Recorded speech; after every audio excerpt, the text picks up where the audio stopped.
국민의힘 당대표 선거 윤심은 어디로? 이런 제목으로 찾아갑니다. 자, 첫 번째 주제는 이런 거예요. 한동훈은 진짜 수도권 MZ 대표 주자일까? 뭐 이런 건데 주호영 원내대표가 그 당대표 후보군을, 그러니까 윤석열 대통령을 만나고 와서 당대표 후보군의 하마평으로 오르시는 분들의 이름들을 거론하면서 수도권에서 수도권 선거를 이끌 수 있고 MZ세대에게 인기가 많은 사람이 당대표가 됐으면 좋겠다라고 말씀을 하셔가지고 다들 이제 난리가 난 거지. 그게 바로 한동훈 아니냐. 한동훈 장관이야말로 수도권에서도 인기 많고 MZ세대도 인기 많았으니까 차기 당대표는 한동훈 장관을 염두에 둔 것이 아니냐, 이런 얘기들이 있어요. 그러나 이런 얘기하면 이제 김재섭 위원장이 이제 속이 터지는 겁니다. 저는 반대입니다. 일단 그리고 주호영 원내대표가 했던 소리는 MZ세대와 수도권 이야기를 하신 주호영 원내대표는 마치 이런 거예요. 정치는 정직하게 해야 됩니다. 라는 말과 크게 다르지 않아요, 본질적으로. 왜냐하면 모든 선거에서 쌀은 밥으로, 밥은 쌀로 짓는 겁니다. 뭐 그런 거죠. 그런 건데, 그러니까 이런 거예요. 모든 선거에서 수도권과 MZ세대는 늘 어떤 선거 전략의 중핵입니다. 언제나. 그죠? 수도권에 이겨야, 당연히 수도권이 지금 영남, 호남 상당 부분 고착화되어 있고 나머지 한 절반 정도가 수도권에 다 몰려 있잖아요. 이 좁은 지역에 다 몰려 있잖아요. 다 몰려 있는데 여기에서 선거를 이겨야지 사실은 그 총선을 이길 수가 있는 건데, 그럼 결국 수도권의 향방을 우리가 잘 따라가야 되는데, 예를 들면 우리 당 같은 경우에 영남을 지역구로 두신 분들 대부분이시니까 수도권의 분위기를 잘 모를 수 있다, 이런 우려들이 있는 거고, 그렇기 때문에 늘 수도권 그 젊은 세대, 이게 늘 언제나 제일 중요한 소리거든요. 그렇기 때문에 저는 주호영 원내대표 입장에서는 너무 당연한 얘기를 했다고 생각해요. 근데 이걸 가지고 한동훈 장관이 엮어낸 게 사실은 저는 그냥 요새 한동훈 장관이 워낙 인기가 좋으니까 그런 게 있다고 생각하고, 오히려 저는 한동훈 장관이 여당 대표 되는 거 반대하는데요. 전 찬성합니다. 저는 반대. 전 찬성. 여기는 이제 악의적으로 찬성하는 거고, 제가 이제 반대하는 이유는 이재명 대표랑 연관이 돼 있어요. 이재명. 왜냐면 지금 대장동 수사 검찰이 열심히 하고 있죠. 검찰의 최고 가장 높은 데가 어디예요? 검찰은 법무부 소관이잖아요. 그죠? 네. 그건 법무부 장관이잖아요. 그래서 법무부 장관이 결국 대장동 수사에 가장 책임이 있는 사람인데, 대장동 수사를 통해서 이재명 대표가 감옥에 갔다고 칩시다. 나는 감옥에 갈 거라 생각하지만 감옥에 갔다 치더라도, 그러면 한동훈 장관이 그 다음에 여당 대표 딱 출마해버리면 이거 여당 대표 출마하려고 이재명 대표 감옥 보내는 거 아니냐라는 얘기가 들릴 수 있죠. 이른바 도둑을 의인 만들 수 있다고. 나는 그런 의미에서 한동훈 장관이 이재명 대표를 감옥으로 넣든 안 넣든, 그 다음에 뭐 대장동 수사가 진행이 되든 잘 안 되든 어떻게든지 간에 지금 대장동 수사가 잘 되고 있는데 괜히 이거에 대해서 정치적인 오해를 불러일으킬 필요는 없다. 그래서 저는 한동훈 장관이 여당 대표가 되면 안 된다. 그건 오로지 이재명 때문이다. 아니 이게 황당한 라고 생각합니다. 황당한 얘기를 하고 있어요. 조건 봐요. MZ세대의 소구력, 그 다음에 수도권의 대처, 그 다음에 공천에 휘둘리면 안 된다. 이 세 가지거든. 근데 이준석 대표, 내가 그 얘기 할 줄 알았다. 이준석 대표가 비판하는 사람도 있고 긍정적으로 보는 사람도 있겠지만 이 세 가지 조건에는 일단 국민의힘에서 해당되는 사람이에요. 첫째, MZ세대의 소구력 있잖아요. 그다음에 수도권에서 대처할 수 있는 사람이고, 공천 이거 시스템 공천 해가지고 본인들이 잡아 꽂고 이런 거 안 하고 뭐 시험치기 하겠다며 이준석 대표가. 그러면 세 개에 해당되는 사람이 이준석이야. 근데 이준석을 쫓아내고 다른 사람, 이런 사람 찾는다는 게 이게 뭐냔 말이지. 내가 이게 여기서 플러스 윤심과 가까워야 된다가 붙으니까 지금 조영 원내대표가 따뜻한 아이스 아메리카노를 주문하고 있는 거 아니에요. 근데 그런 건 없다. 그런 건 없고, 그 수도권 민심을 보려면 김재섭 위원장의 방송을 제가 잘 들어봅니다. 그럼 보면은 이 얘기하는 거 보면 그렇게 윤석열 대통령을 비판 안 하다가도 다시 하고, 뭐 한동훈 얘기 나오면은 적절히 선을 타고, 이게 뭐냐면 지역구에서 싫어한다는 거거든. 그런 얘기를. 수도권에서 대처가 되는지 안 되는지는 이 김재섭 위원장이 수도권에서 지역 활동을 하니까 얘기를 들어보면 돼요. 바로미터지, 바로미터. 예. 근데 얼마나 속이 터지겠습니까? 제가 이제 정확하게 말씀드리면 한동훈 장관 인기 많잖아요. 한동훈 장관의 MZ세대의 소구력이 있을 것이다 라고 생각하는 건 우리 민주당으로 치면 뭐랑 비슷하냐면 좀 혼날 수도 있을 얘기인데 혼나 뭐 어차피 뭐 아니, 베리몸 아니야. 우리 지지층이 봤을 때 혼날 수도 여기 있는데 완전 베리몸이거든요. 우리 지지층에서 조국 장관이나 유시민 뭐 작가 인기 많잖아요. 40대들이 좋아한다고. 방송 나오고 뭐 자기들이 뭐 세련돼서 좋고 말도 시원하게 하고 야당 뭐 여당 붙었을 때 상대당도 잘 까고 하니까 이 사람이 당 대표 되면 아 젊은 사람들도 좋아할 것이다라고 착각하고 유시민을 미는 거랑 비슷한 거야. 딱 한동훈이 딱 그거거든. 유시민. 그래서 진영에선 좋아하지. 그리고 젊은 사람들 중에서도 좋아하는 사람이 있지. 근데 총선이나 대선이라는 거는 진영끼리만 하는 게 아니라 일반 국민들 대상으로 해야 되는 거잖아요. 일반 국민들로 대상을 갔을 때 비호감도가 그렇게 강한 사람들이 그 당을 대표하게 되면 이길 수 있다는 얘기죠. 그렇잖아요. 그렇기 때문에 한동훈이 하면은 민주당이 굉장히 좋은 일이죠. 여튼 한동훈 장관은 저는 개인적으로는 그 우리 국민의힘의 굉장히 중요한 자산이라고 생각합니다. 저는 총선에 출마를 할 거라고 생각해요. 그리고 총선에 출마해서 어떤 지역구를 가든 당선 가능성이 높고 그다음에 총선 분위기를 바꾸는 데도 크게 일조를 할 거라고 생각이 되는데 적어도 지금 당장 당대표가 되면 기스도 많이 날 거고 그다음에 이재명 대표를 한 수사에도 우리는 정치적 오해를 받을 수가 있고 이런 면에서 저는 한동훈 장관보다는 지금 현재 국민의힘에서 활동하시는 분들 가운데서 누군가 하나 딱 깃발을 들고 멋있게 딱 지지율을 땡기면 좋겠는데 아직까지 그렇다 이렇게 딱 눈에 보이는 분이 없어가지고 아니 대통령이 공천에 개입을 안 한다는 전제하에 그거 뭐 관심 없고 당은 당이 알아서 한다는 전제하에 유승민이 하면 돼요.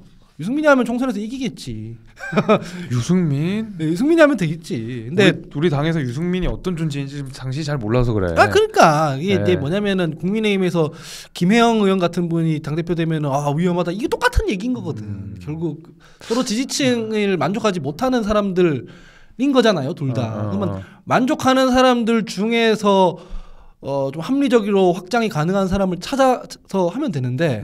그런 사람이 없죠. 사실은 있을 수가 없고 윤석이 제일 마일드한 선택지였던 건데 윤석도 못 견디겠다는 거 아니야. 그럼 당신이 하던가. 당신이 하면 돼. 저는 일단 도봉구를 잘 지키도록 하겠습니다. 네, 그래서 어쩔 수 없다. 이거는. 자 그렇다면 비대위에서 이 얘기가 나왔습니다. 그 여당 전당대회를 2월 말 또는 3월 초에 하겠다라는 이야기가 나오는데 정진석 비대위원장은 5월까지로 예상을 했었고 그 얘기를 공공연하게 하셨는데 대통령을 만나고 와서 2월 내지는 3월에 하는 게 좋겠다라는 이야기가 나왔어요. 그래서 이걸 두고 윤 대통령의 윤심이 당을 좌우하는 거 아니냐 이런 비판들이 있는데 저는 꼭 그렇게 생각하진 않아요. 왜냐하면 저도 비대위원을 해본 입장에서 그 비대위의 임기가 그 리더십이 굉장히 중요하거든요. 왜냐하면 비대위가 다음 달에 끝나. 근데 지금 국민의힘 당무검사 하잖아요. 조강특위 하잖아요. 저 같은 당협위원장들이 이제 임명하거나 잘라내는 작업들을 해야 되는데 이거는 굉장한 리더십이 있어야 된단 말이죠. 안 그러면 반발이 일어나기 시작하면 지도부가 안 그래도 선출된 지도부가 아니니까 흔들릴 수밖에 없어. 그렇기 때문에 그 임기를 최대한 많이 확보를 해서 리더십을 확보하려고 한단 말이에요. 그러니까 계속 뭐 내년 5월까지 하니 뭐 6월까지 하니 뭐 이런 얘기를 계속 하는 거고 그 국민의힘 위해서는 계속 새로운 지도 체제가 빨리 나와야 된다 계속 얘기해서 당이 안정돼야 된다. 왜냐면 여당이 비대위로 있는 것도 말이 안 되잖아요. 지금 이준석 대표 그 뭐 징계 받고 뭐 쫓아내는 과정 이거 다 제가 엄청나게 비판 많이 했지만 지금 비대위 자체가 굉장히 이상한 체제란 말이에요. 그러면 이 비대위는 빠르게 종식되고 안정된 지도 체제를 갖춰야 되는데 그러면 나는 2월이 아니라 1월이어도 좋다고 보거든. 대통령도 똑같은 입장일 거예요. 내가 지금 대통령이고 여당이 안정이 돼야 내가 국정운영 하든 법안을 발의하든 국정 서포트를 할 텐데 대통령이 있는 상황에서 여당이 비대위인 게 이거 자체가 말이 안 되고 2월 내지는 3월 빠르게 가자 이렇게 이야기를 하시는 게 너무 당연하거든요. 저는 그런 의미에서 이게 무슨 뭐 정진석 비대위원장이랑 뭐 그 대통령실이랑 갈등이 있고 대통령의 입김이 막 들어가서 대통령의 압력을 넣어서 2월 말 이건 아닌 것 같고 당내에는 이미 최대한 빨리 전당대회를 치르자는 그 의견이 어느 정도 모아져 있어요. 지도부만 계속 임기를 연장하고 싶어하는 거지. 그래서 그거는 뭐 충돌된다고 보진 않아요. 여당 지지층은 야당의 지지층이랑 요구사항이 좀 달라요. 정당에 하는 게. 제가 여당일 때도 이게 진짜 곤혹스러웠던 점 중에 하나였는데 야당의 지지층은 요구하는 게 선명해요. 그냥 정부랑 잘 싸워라. 정권과 잘 싸우고 혁신해라. 그래서 총선에서 이겨라. 이거거든요. 그거 뭐 하면 되잖아요. 물론 어려운 얘기지만. 그렇죠. 야당일 때 그래서 이준석 대표 뽑혀서 뭐 달라져서 뭐 선거도 이기고 이렇게 된 거잖아요. 그렇죠. 여당 지지층들은 정당에 뭘 요구하냐면 첫 번째는 이 야당한테 요구했던 걸 해요. 너희 좀 혁신하고 새롭게 좀 변해가지고 총선에서 이겨라. 중도 확장을 해라. 이걸 요구하는데 동시에 대통령 뒷받침 잘해라. 이거를 요구해요. 교차로 요구한단 말이에요. 그 어디에 방정식이 1차 방정식이 아니거든. 그럼 봐봐요.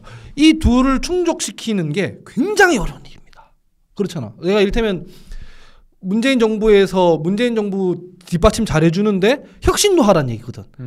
문재인 대통령이 잘못을 하든 말든 아무 말 하지 말고 잘 뒷받침하면서 새로운 얼굴도 대라. 이게 불가능한 얘기란 말이에요. 그럼 지금 보세요. 윤석열 대통령 지지율이 답보 상태예요. 뭐 올랐다 내렸다 하지만 사실상 답보 상태인데 여기에서 뭔가 혁신적인 얘기를 하고 중도층을 확장을 하려면 윤석열 대통령의 경로를 수정하거나 그와 비슷한 어떤 정치적 행보를 해야 되거든. 이렇게 가면 안 된다. 뭐 우리가 뭐 이준석 대표든 유승민은 다 싫을 수 있지만 우리가 좀 커져야지. 머릿수가 커져야지 선거에서 이길 거 아니냐. 그리고 20, 30대들한테 우리가 믿음을 줘가지고 집권을 했는데 이 사람들이 다 떠났지 않느냐. 다시 이 사람들의 신뢰를 회복해야 된다. 이 얘기를 하면서 동시에 대통령을 잘 뒷받침해야 되거든. 이게 불가능한 얘기거든 사실은. 이 상황에서 유승민이 국민적 지지율이 높다고 당대표가 되면 대통령이랑 계속 치고받을 거 아니에요. 그렇겠지. 이게 싫어한다고요. 여당 지지층은. 그러니까 이게 여당의 대표는 대통령의 보완제가 돼야 되고 예. 야당의 대표는 대통령의 대체제가 돼야 되는데 예.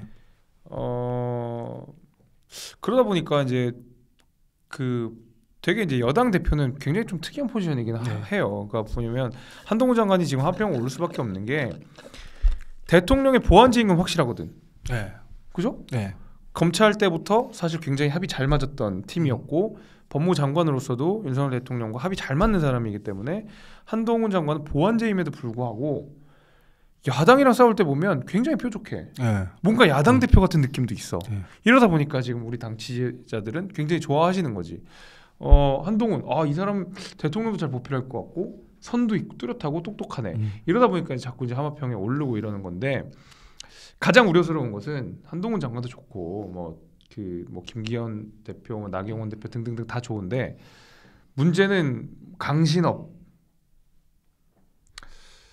강신업 김세의, 김세희 최고위원님. 네 여기는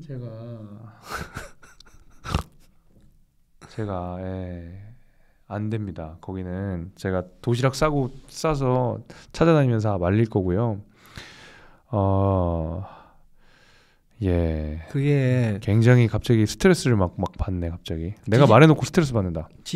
이 코어 지지층들의 착각인 거죠. 상대 정당과 잘 싸우면 진영 결집이 더 넓게 일어나고 반사이익도 가져가고 중도 확장도 될 것이다.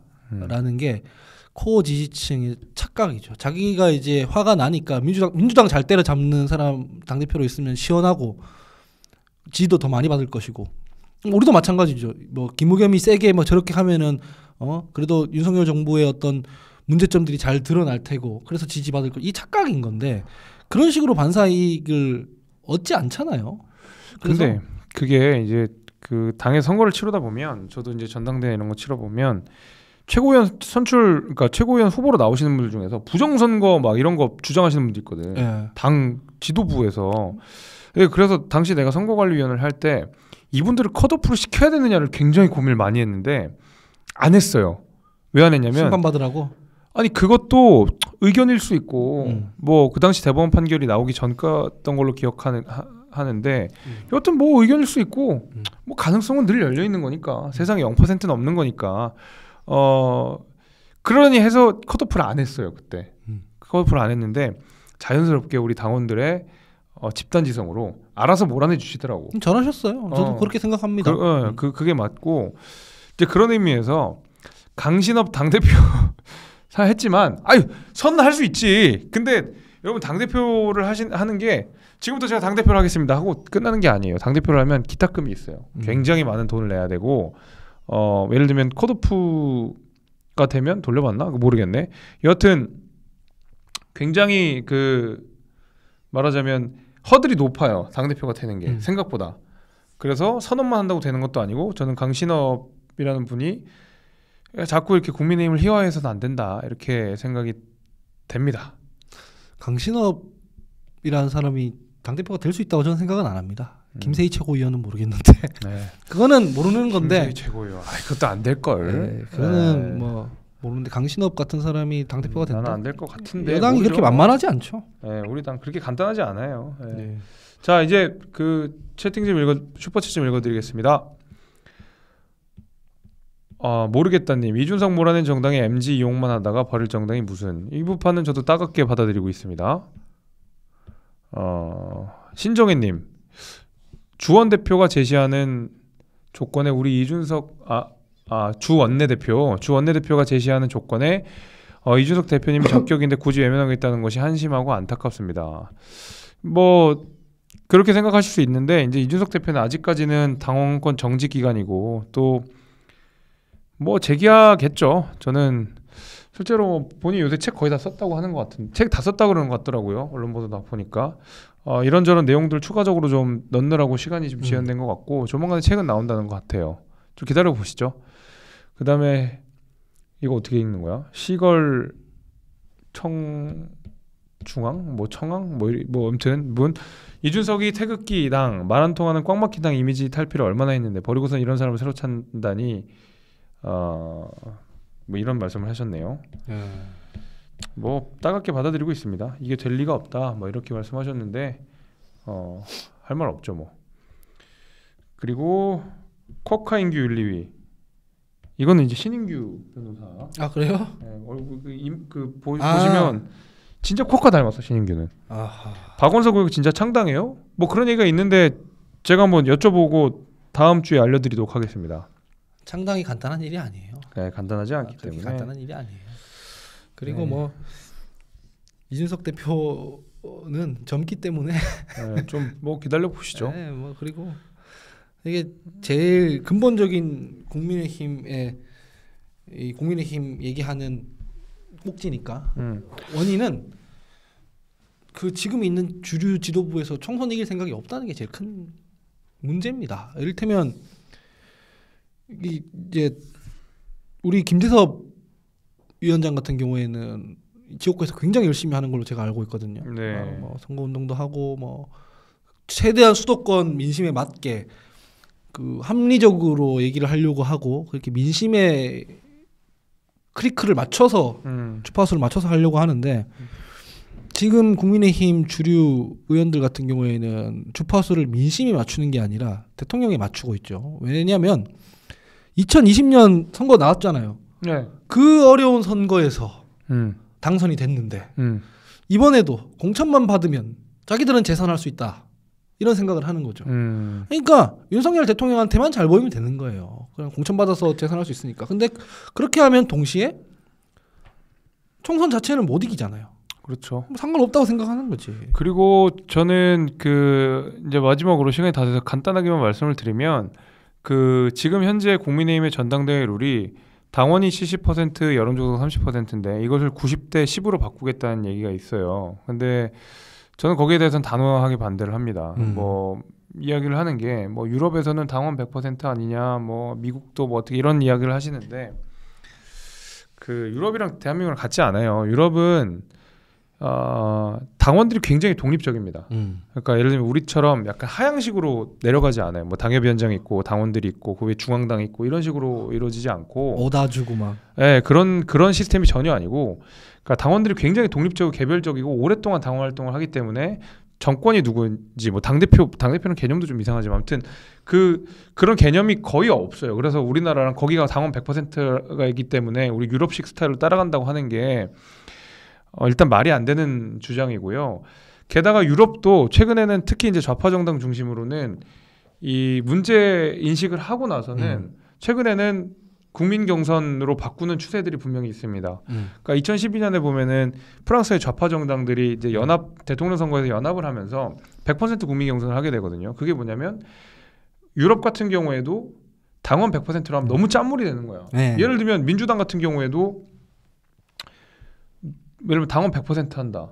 이러면 진짜 개딸들 막 다 난리 나고 소위 대깨문들 막 난리 나고 이렇게 해가지고 당이 막 건전한 상식을 가진 분들이 막 헷갈리고 이렇게 되면 막 갑자기 윤석열 탄핵 주장 막 하고 막 이렇게 돼버리는 사람들이 간단 말이에요. 그리고 그런 식으로 하는 건 옳지 않다. 마찬가지로 국민의힘 같은 경우에도 비상식적인 주장들이 너무 커지는 것도 안 된다. 이런 문제가 있기 때문에 항상 국민들의 목소리를 많이 반영해야 된다고 하는 거고 미국 같은 경우도 마찬가지예요. 미국 같은 경우에는 이런 그 어떤 당직 선거를 할 때는 그 전에 지지자들이 어느 정당 지지하냐고 물어봐요. 그 사람들 가서 투표하는 거예요. 사실상 100% 국민 경선이 비슷한 거예요. 그래서 뭐 미국 제가 가끔 들으면 어처구니가 없어가지고 미국 사례, 유럽 사례 들으면서 무슨 당원들 표를 늘려야 된다고 하는 것은 거짓말이고 말도 안 되는 거고 굉장히 힘들게 30% 여론조사 반영을 해놨습니다. 그래서 그런 의미에서 요것은 좀 단호하게 저는 반대할 것이다 이렇게 말씀을 드리겠습니다. 근데 뭐 이게 항상 화두잖아요. 자기가 이제 중도 확장성이 있다 싶으면은 국민 여론 반영해야 된다 많이 그렇죠. 예. 하고 뭐 그 확장성보다는 진영의 소구가 되는 사람이면은 당원 비율을 늘려야 된다라고 하는데 둘 다 일리 있는 말이라고 저는 생각을 해요. 뭐 그게 이제 민주주의의 비용인 건데 자기가 당원을 많이 데리고 들어와서 당의 세력 교체를 한번 해보려고 했던 것 같아요. 이준석 대표 같은 경우에는 그게 이제 주어진 룰에서 온당한 정치적인 어떤 활동이라고 생각을 하고 뭐 전 기본적으로 선거 제도 자체가 안 바뀌면 그냥 정당 내 룰이 어떻든 간에 이렇게 휘둘린다. 이를테면 뭐 대선거구제로 예를 한다 쳐. 뭐 6인 이상 대선거구제를 한다 쳐. 그러면 국민의힘에서 한번 3명씩 이렇게 보낸다고 칠 거 아니에요. 근데 각 당에서 어쨌든 의석수를 제일 많이 확보해야 될 거 아니에요. 그럼 3명 다 강성인 후보를 낼 수가 없어.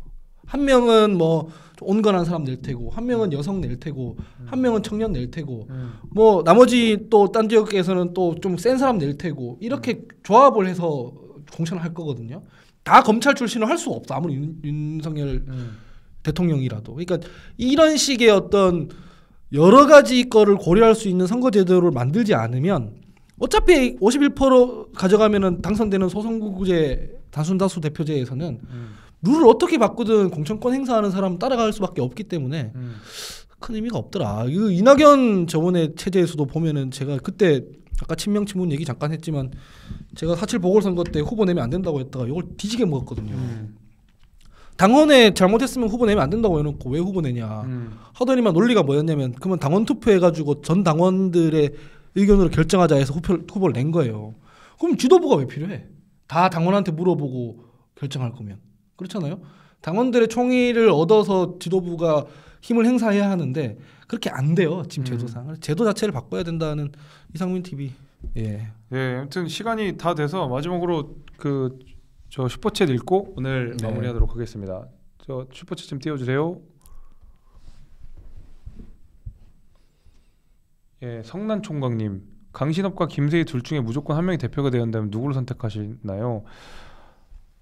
안 해요. 기권할 거예요. 저는 강신업 선택합니다. 강신업은 역선택이네. 강신업이 이제 역선택인 걸로. 그래도 대통령과 당이 당정 관계라도 잘 풀렸으면 좋겠다는 마음에서 강신업 선택하겠습니다. 둘 다 안 됩니다. 둘 다 큰일 납니다. 이상민 TV의 상민아, 헬마우스 플러스 헬스는 헬스마우스. 진짜 개노잼이다. 요새 공중파 나간다고. 요새 감이 떨어졌어. 네, 아무튼 제이님, 우리 보수 좌파 민주당 청룡 욕받이 수고 많았어요. 또 나와주시길. 또 감사합니다. 그럼요. 전 뭐. 지금 이상민 노잼이라는 얘기가 굉장히 많습니다. 진짜 노잼이야. 마음이 이제 몸이 따뜻해지니까. 그러니까 이제 약간 그 헝그리가 좀 떨어진 것 같고. 이상민 PD님이 요새 4시 10분한테 밀린다는 얘기가 있습니다. 굉장히 밀려요. 4시 10분한테 밀린다는 얘기가 있습니다. 자, 그 다음에 이제 다 읽어드렸고요. 그 다음 주는 천하람 위원장이 또 등장합니다. 다 그 사람이 그 사람이에요. 그 사람이에요. 그 사람이 그 사람이에요. 네. 다음 주는 좀 미리 제가 그 선고를 선언을 해드리고 네. 다음 주는 천하람과 함께 또 저 민주당 이런 불순물 얘기 네. 다 빼고 정말로 이제 민주당 까는 얘기만 다음 주에 네. 한번 열심히 하도록 하겠습니다. 얼마나 고품격 방송이 됩니까? 여야가 나와서 서로 다른 네. 입장을 취합해서 여러분들은 네. 크로코다일 이런 거 보지 마시고 그러니까 이거 보십시오. 이게 정치만 알겠습니다. 수사. 알겠습니다. 제가 매번 패널을 바꾸니까 쉽지 않아요. 쉽지 않아서 네. 어느 정도 약간 시스템을 보고 있어요. 그래서 이렇게 좀 중간중간 고정을 놓고 이렇게 또 바꾸고 하는 그런 상황입니다. 권지웅 부르세요. 권지웅. 권지웅도 괜찮고 네. 아무튼 강신업 초대해달라는 아무튼 거기는 싫습니다. 자 신인기 불러주세요. 나랑 차이가 없어. 그 사람 여기 안 돼도. 그건 그러네. 네. 아무튼 오늘 시청해주신 분들 감사드리고요. 우리는 목요일날 또 백성호 변호사랑 김선희 평론가 하시는 거 잘 지켜봐 주시고 저는 다음 주 화요일날 다시 뵙겠습니다. 네, 불러주셔서 감사합니다. 다음 주에 뵙겠습니다.